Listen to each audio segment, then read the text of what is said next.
Memanas, sebut membunuh secara terpaksa, tidak bisa dipidana. Pengacara Firdaus minta Kapolri adil bebaskan Mat Hasan dan adiknya. Kenapa Mat Hasan Busri dan adiknya ini harus dibebaskan ya? Ini dengar baik-baik nih.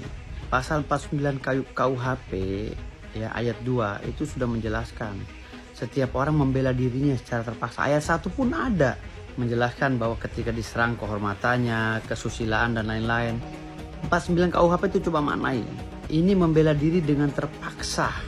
Nah ini sudah nggak mungkin bisa dipidana Hasan Busri. Nggak bisa.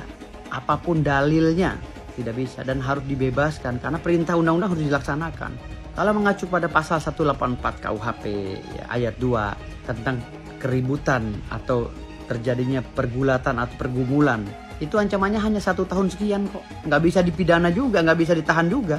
Di dalam hal ini, pembunuhan itu adalah merupakan suatu peristiwa pidana. Tentu nanti akan dipertanyakan kenapa dia membunuh. Itu akan dibuat di BAP tentunya dituangkan karena dia adalah membela diri. Dalam hal ini saya mendengar beberapa waktu yang lalu di TV One juga kalau nggak salah itu akan diterapkan oleh pihak kepolisian adalah pasal 48 Vermah. Nah ini bisa diperdebatkan apakah pasal 48 yang tepat atau pasal 49 ayat 1 atau 49 ayat 2 itu notwir membela diri.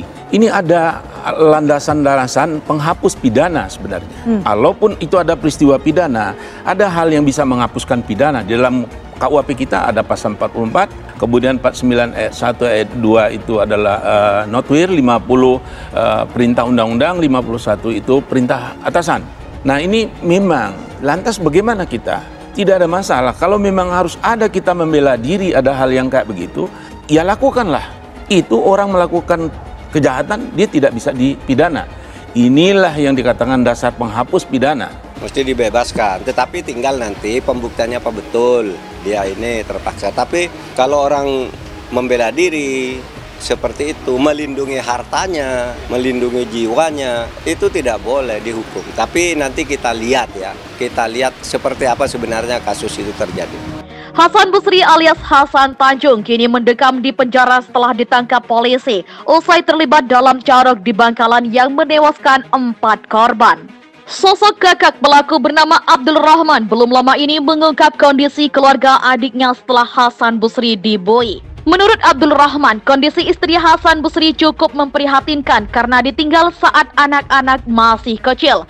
Hal itu diungkapkan ketika diwawancarai Kilat.com dari YouTube TV One News pada Rabu. Masih enggak nerima sebenarnya, masih enggak percaya, masih shock, apalagi istrinya sering nangis, kata kakak pelaku.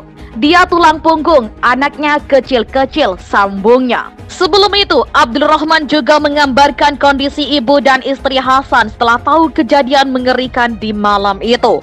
Waduh nangis, apalagi istrinya nggak usah dibayangkan. Istrinya tuh nangis ya, ibu nangis semua, sudah sepuh. Jelasnya. Disebutkan pula bahwa sebelum dibawa oleh polisi, Hasan sempat mengucapkan pesan terakhir kepada keluarganya. Tidak terkecuali pada Abdul Rahman yang diminta Hasan untuk memberi makan anak-anaknya yang masih kecil.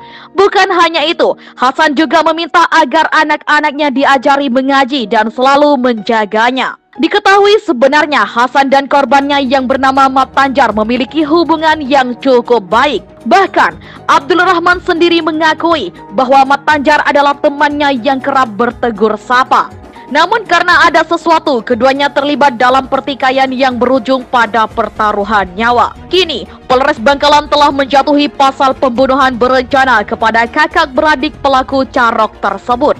Pelaku carok di Bangkalan, Hasan Busri sadari adalah kemungkinan balas dendam dari pihak Mat Tanjar pada keluarga baik anak dan istrinya. Keberadaan Hasan Busri di balik jeruji besi pasca insiden carok membuatnya khawatir meninggalkan keluarga terlebih dengan adanya ancaman balas dendam. Meski dari pihak Mat Tanjar tak ada ucapan akan membalas aksi carok tersebut pada keluarga Hasan Busri. Ketakutan ini sudah disampaikan Hasan Busri pada sang kakak agar menghindari keributan.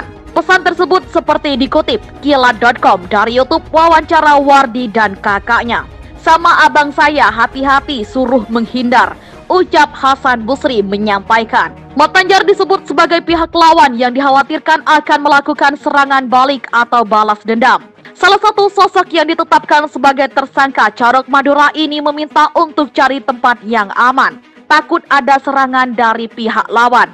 Tuturnya mengungkap kekhawatiran. Hati-hati cari tempat aman, tambah Hasan Busri mengingatkan. Pasalnya, ia tak ingin ada lagi korban usai 4 orang meninggal dunia termasuk Mat Tanjar. Biar enggak ada korban lagi, tambahnya tegas. Hasan Busri kini harus mendekam di balik jeruji besi usai Carok Madura yang menewaskan 4 orang. Ada istri dan anak Hasan Busri yang harus ditinggalkan di rumah agar bisa mempertanggungjawabkan kejadian carok yang viral di Madura. Kakak Hasan Busri, Abdul Rahman, mengungkap kondisi iparnya usai kini harus bisa hidup sendiri. Diketahui, jika Hasan Busri memang masih tinggal dengan sang ibunda, Abdul Rahman menjawab pertanyaan soal kondisi terbaru istri dari Hasan Busri. Gimana kondisi mereka kemarin? Tanya salah satu pewarta. Nangis, apalagi istrinya, enggak usah dibayangkan, jawab Abdul Rahman singkat. Tak hanya istri, ibu dari Hasan Busri juga menangis, terlebih memang usianya sudah cukup tua. Istrinya nangis, ibu nangis, emang sudah sepuh, tambahnya. Abdul Rahman juga mengungkapkan pesan yang dititipkan padanya saat sang adik pamit. Hasan Busri menitipkan hal berharga, yakni anak-anak agar dijaga. Ya jaga anaknya, saya mau pamit titip anaknya, cuma bilang gitu, ungkap sang kakak. Bahkan ia menitipkan pada Abdul Rahman agar anak-anaknya diminta untuk ngaji. Bilangnya ke saya, jaga disuruh ngaji, tandasnya tegas. Kini Hasan Busri harus mendekam di balik jeruji besi, bahkan menghadapi ancaman pasal 340 KUHP soal pembunuhan berencana. Ia dan Wardi, adiknya, membunuh 4 orang dalam adu kekuatan carok yang sudah jadi tradisi di Madura. Tambahnya, sosok Iva, istri pelaku carok di Madura. Meski suami ditahan, namun Iva tolak donasi dan pilih untuk menjadi tulang punggung keluarga. Padahal selama ini Iva adalah IRT karena suaminya memiliki bisnis. Seperti diketahui, keluarga pelaku carok di Madura, Hasan Busri dan Wardi, menolak tawaran donasi dari netizen. Pihak keluarga tidak mau memanfaatkan kasus ini dengan cara meminta-minta. Hal itu diungkap oleh istri Wardi, Iva, melalui akun TikToknya. Meski kini harus jadi tulang punggung keluarga, Iva memilih untuk menghidupi anak-anaknya dengan usaha sendiri. Hasan dan Wardi jadi tersangka carok di Desa Bumi Anyar, Kecamatan Tanjung Bumi, Bangkalan, Jawa Timur. Kakak beradik itu carok melawan 5 orang, 4 diantaranya meninggal dunia. Keduanya sama sekali tidak terluka dalam carok maut tersebut. Sementara keempat korbannya tewas dengan luka mengenaskan. Pelaku carok ini pun kini malah jadi idola para emak-emak. Sebab diakui Hasan, duel carok itu terjadi karena dirinya ditantang lebih dulu oleh Mat Tanjar. Apalagi sebelumnya menantang carok, Mat Tanjar sempat memukul Hasan Wardi.